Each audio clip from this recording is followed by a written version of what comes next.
Bloomberg Audio Studios. Podcasts, radio, news. The story of the UK is an economy that has got real momentum. What is broken can be repaired.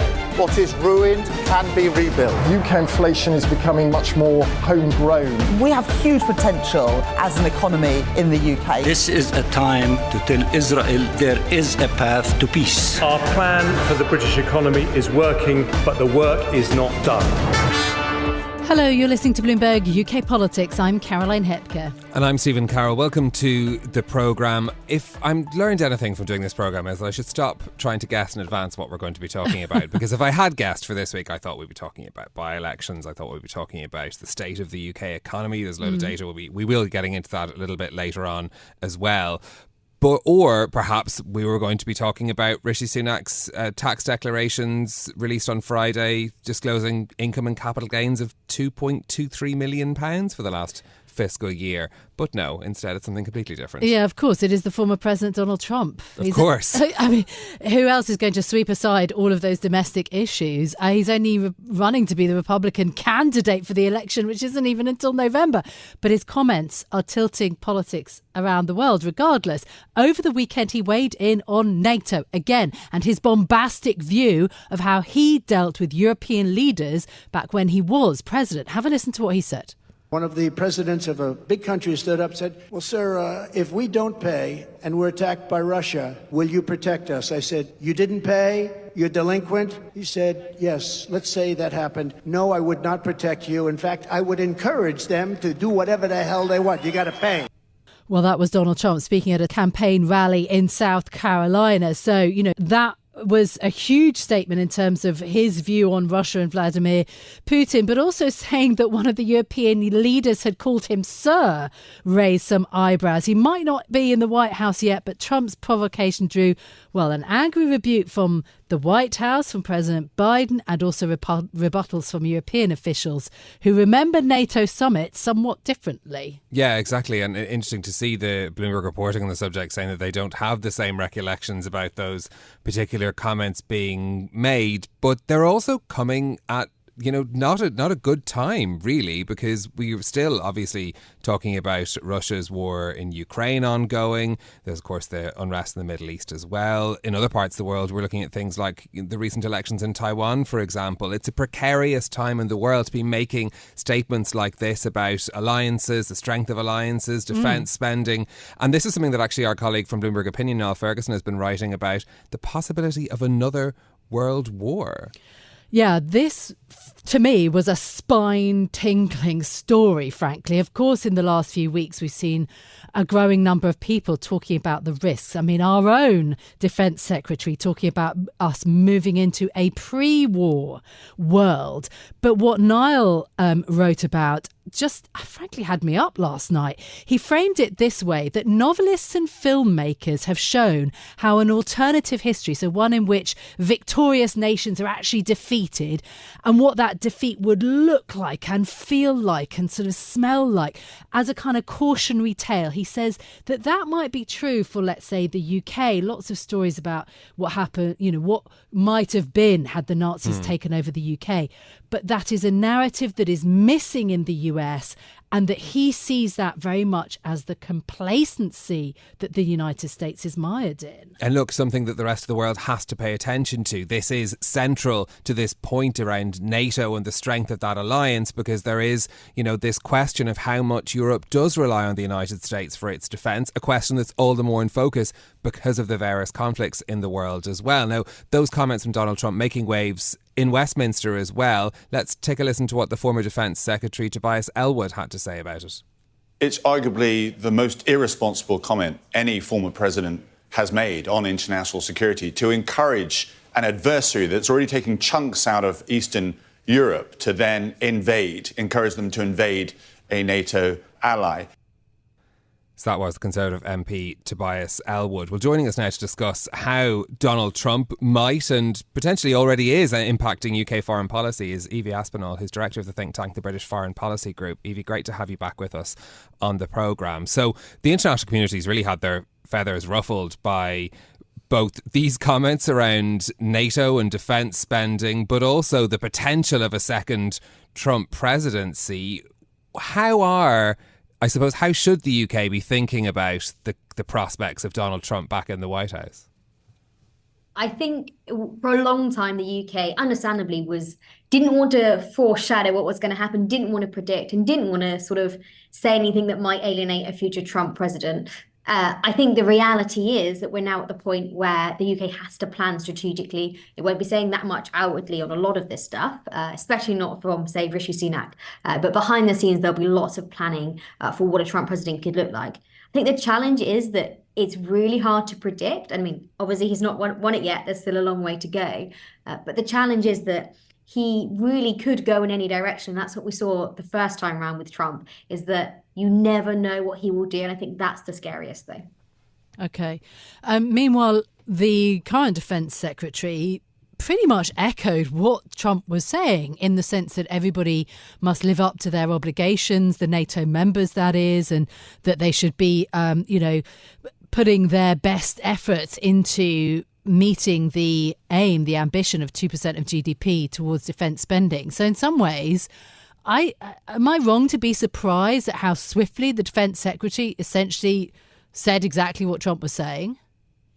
So I think for a while, the community, specifically the defence community, has been pushing for this 2% target. Biden has been pushing for it too, obviously less vocally and dramatically than Trump has.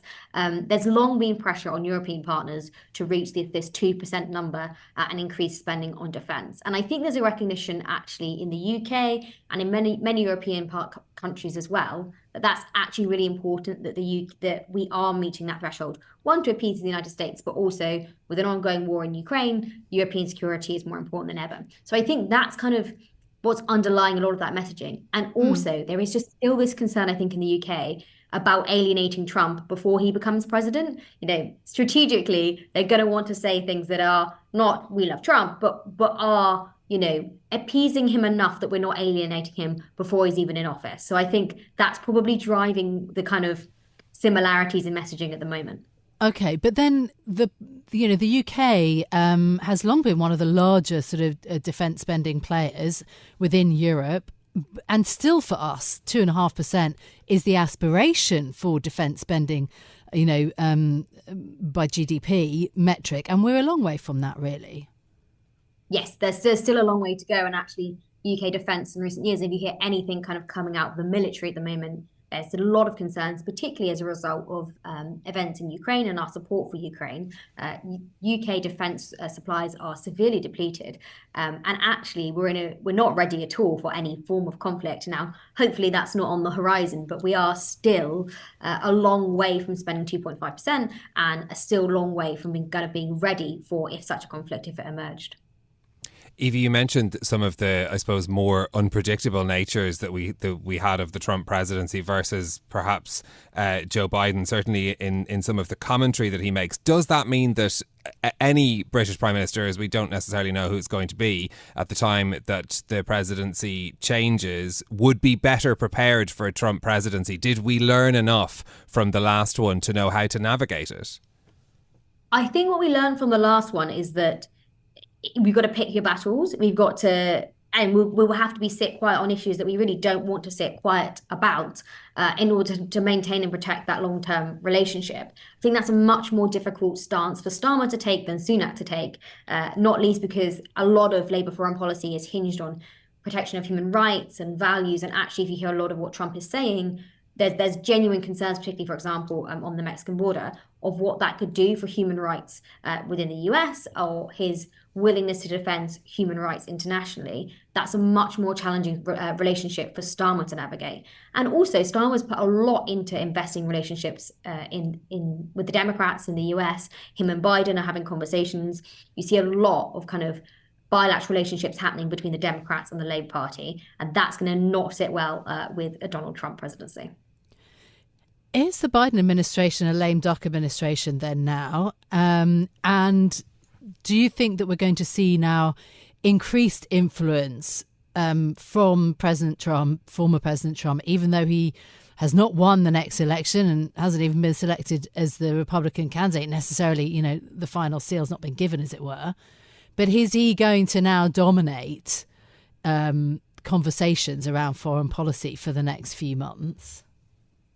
Yes, definitely. I think over the next few months, I mean, you see it before any election that governments start to wind down and their impact depreciates. Trump is so loud and he's so vocal, and you see it with these statements. He says outlandish things that get the news headlines, which means that actually he will be dominating the stories for the next few months.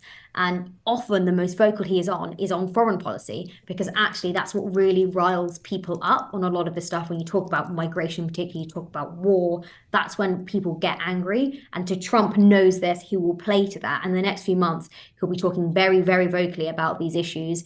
And Biden will be sat on the sidelines, and his statements are never as glamorous or as sexy or as dramatic as Trump's are. And so he will kind of wane into the background of some of these conversations.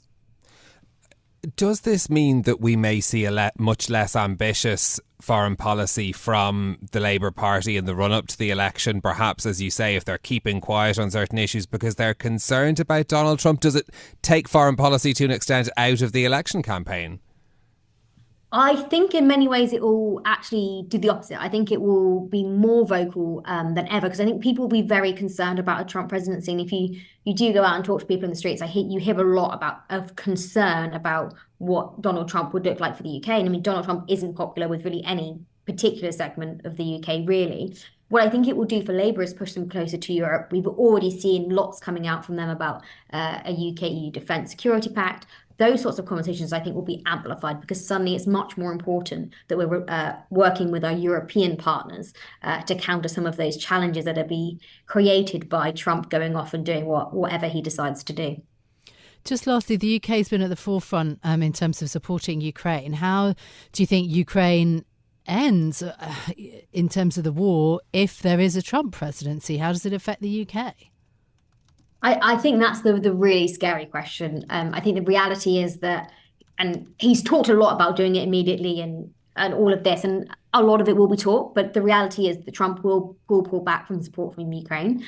This will empower Putin, if he's not already felt empowered by the comments of the last few days coming from Trump on NATO and Ukraine. So I think there's a real concern that actually Putin will be more forthright. Ukraine will have lost a significant amount of support. And actually, you already see in Europe as well that people are kind of starting to get a bit of fatigue with the war, which is inevitable 2 years in. And actually, maybe we're closer to an end to the war, but not an end that kind of many of us in the UK would like to see. OK, Evie Aspinall, Director of the think tank, the British Foreign Policy Group, thank you very much for joining us on the programme.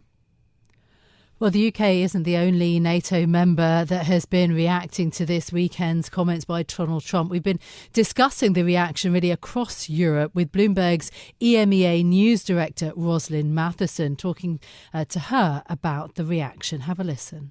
In a way, he's referred to these comments a number of times over the years. He claims that back when he was president, in one of his many conversations with unnamed European leaders and officials, that he said to them if they didn't pick up their game in terms of NATO spending, their own defence commitments towards NATO, that, you know, what would he allow Russia to do? He said, well, anything they want, really. And that's his version of those events. And there's been a semblance of that floating around in various reports for some years. The European officials and leaders that we've spoken to have a different view on that. They don't recall him saying that exactly. Obviously, they recall tense conversations over defence spending in general. Everyone can remember that Donald Trump threatened to pull out of NATO entirely. And certainly there were some tough moments about NATO spending and the overall idea of collective defence. But did he really say that he'd allow Vladimir Putin to come into Europe in whatever way he wanted? That's up for dispute. But obviously, the key thing here is, what does it tell us about what a second Donald Trump presidency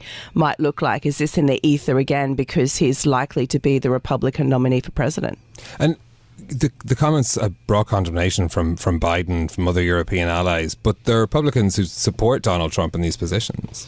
Well, that's right. It's interesting because if you look at, for example, the recent attack on US troops in Jordan, there were some Republicans who were calling immediately for the US to attack Iran directly. There were other Republicans saying, oh, don't do that because you're going to draw us into conflicts we don't want a part of. And that's probably the same for Europe. There are some Republicans who think the US has to stand up to Russia, that the US has to stand up to China as well in Asia, for example, and has to sort of be there and present on the global stage, particularly pushing these other countries back. There are others who say it's not our business anymore. We can't be solving the world's problems for them, and we can't be involved in these fights. European leaders have been dealing with this sort of latest set of commentary, though, in a more robust way, although it still does seem quite extraordinary in the sense that it highlights the kind of fracturing, really, of what has been 75 years post-World War II of the sort of current status quo. Well, it's interesting because, again, only a couple of years ago, the French President Emmanuel Macron called NATO brain dead. And then, obviously, in the aftermath of Russia's invasion of Ukraine, NATO's really come to the fore, both in terms of supporting Ukraine against Russia, supplying it with weapons and training, and rallying, European nations and the US and other allies behind that. So arguably, NATO's been having a moment in the past few years. The question is, what's the future of NATO? And certainly, European countries are looking at the prospect of a second Donald Trump presidency. And does that mean at some point that they're on their own? And do they have to look to their own defence? And can they manage that on their own? And is there a future where NATO doesn't exist? And beyond, Ukraine and Russia itself, what does that mean, for example, for Turkey, which is also another key NATO state, but a pretty uneasy member of NATO at times? How does this feed into the debate over funding for aid for Ukraine in the United States? We know that it's been extremely difficult to try and get any sort of bipartisan agreement there. And, the Trump position here is going to be key going into the election and beyond. Well, that's right. It's coming at a very tense time, as you said, in Washington, over support for Ukraine, very bogged down trying to get aid packages through Congress, particularly military aid, as well as financial aid. And you can see the efforts by the US President Joe Biden to try and force that through, to really front load aid before it gets too far into the election cycle. But really a strong sense in the US at the moment of, are we just continuing to support Ukraine financially and militarily? And is that actually achieving anything? And what do we need to be doing from here? And you see those questions being raised also in Europe, I would add, but perhaps not quite as robustly. But certainly there's a sense that Ukraine, time is not on its side. The EU and European countries who are part of NATO have been increasing military spending and sort of capabilities. Critics will say that sort of Trump's comments are dangerous in and of themselves, but supporters might argue, well, you do need to spend more for your own self-defence. How far away is Europe really from strategic autonomy, being able to sort of stand alone, as it were? Well, these are certainly the words that Emmanuel Macron, again, likes to use. He talks a lot about strategic autonomy, Europe relying on itself for defence. And, there has been a pickup. We can see factories that were pretty idle now starting to produce ammunition again across different countries in Europe. But this is not a sector that turns on a dime. And obviously they've failed to gather enough ammunition to meet their commitments to Ukraine. You have large defence companies that saying we operate only on long-term contracts. We want some certainty here about what future warfare might look like before we commit to all these changes. And while defence spending has picked up, and certainly defence spending as a proportion for NATO has picked up, it's arguably decades away before Europe could say that it's truly self-reliant. Certainly, you just look at the large number of US troops on the ground across Europe at various bases, the amount of US equipment that's in Europe. And you'd have to say that Europe's probably some distance from self-autonomy on that front. So that was Bloomberg's Roaslind Mathieson speaking to us a little bit earlier this morning. Rishi Sunak has insisted that the economy has turned a corner, but a raft of data out this week may cast doubt on that claim. We're going to get an update on the jobs market, inflation and growth, which could see the UK fall into a technical recession. Joining us now to discuss is our economics and government reporter, Lucy White. Lucy, look, we spent a lot of time this morning talking about war, the concerns around NATO membership, but the other huge electoral issue in Britain, of course, is the state of the economy. What do you think are the important things that we might learn about the economy this week? Does it matter if we get to understand whether the UK is in a technical recession or not. So, like you say, economically, this probably makes very little difference as to whether we're in a recession, technically a recession of 2 consecutive quarters of declining growth or not. For economists, it won't make that big a difference. But the politics of it doesn't bode well for Rishi Sunak. This is likely to be something that is seized upon by the opposition parties to say, look, these people are not responsible. These people are not growing the economy like they've promised. And, if the Conservative Party cannot grow the economy, what's the point, essentially? So in terms then of the data that we're expecting this week, it's a couple of things, because it's both the growth, which speaks to that recession question, but then also inflation and the jobs market as well. What else should we be watching out for? What else is going to be watched very closely in Westminster? So inflation-wise, this is an interesting month because we've heard from the Bank of England that the headline rate may tick up again. Again, that does not look good for Rishi Sunak, even though it's expected. Rishi Sunak has made a big thing out of getting inflation down, obviously from the double-digit heights that we saw last year. And for inflation to be going back up again, it just optically doesn't look particularly good. I mean, it's likely to be a temporary thing. We've got the energy sort of baseline effects beginning to wane. But the important thing to be looking out for is the core inflation numbers. That's the bit that we've seen that's particularly sticky. That's, kind of excluding stuff like energy and food. And services in particular is a big worry for the Bank of England, because that's where we've seen these wage pressures that could potentially kind of add to that fear of a wage price spiral. Yeah, and there is a big question around just whether or not the cost of living crisis is overall coming to an end, whether it's peaked and is improving now. To which, Stephen's point at the beginning of the programme about the revelation of the Prime Minister's own tax report, his own personal wealth that sort of plays into that cost of living issue, and the Resolution Foundation today talking about how 11 million Brits don't have a savings pot of £1,000. They don't have that in the bank for a kind of rainy day moment, which, that's a pretty sort of grim statistic in terms of how well cushioned Brits are. Absolutely. And, heading into this week, it could potentially be, kind of one slightly bad news story after another for the Conservative Party. And Stephen, going back to your previous question as well about the labour market stats as well this week, I mean, there's a lot of uncertainty around the labour market statistics because people aren't answering their phones for the survey mainly. Exactly, and the group that the survey is looking at is kind of wildly not representative of actual workers. We've got very young people and very old people who make up an awful lot of the surveyed people at the moment. So the Office for National Statistics is trying to improve that work, and it said it's not quite done yet. But even so, it's going to be interesting looking at those statistics as to whether the kind of pressures in the labour market are starting to ease. I mean, we've heard a lot about anecdotally about redundancies starting to be made over the last few weeks and months. So whether those kind of show up in the statistics as part of a kind of easing in the labour market, and whether those wage pressures, that growth that we've seen in wages starts to ease, that'll be something that really will be looked for by economists. Because when we speak to economists, of course, they kind of say like a lot of the stuff is quite marginal. It's about inflation's going to be a bit bumpy, so 1 month going up and then coming down isn't so bad. Technical recession is sort of just a question of which direction the wind is blowing that day, because it's so marginal whether it's a plus or a minus figure.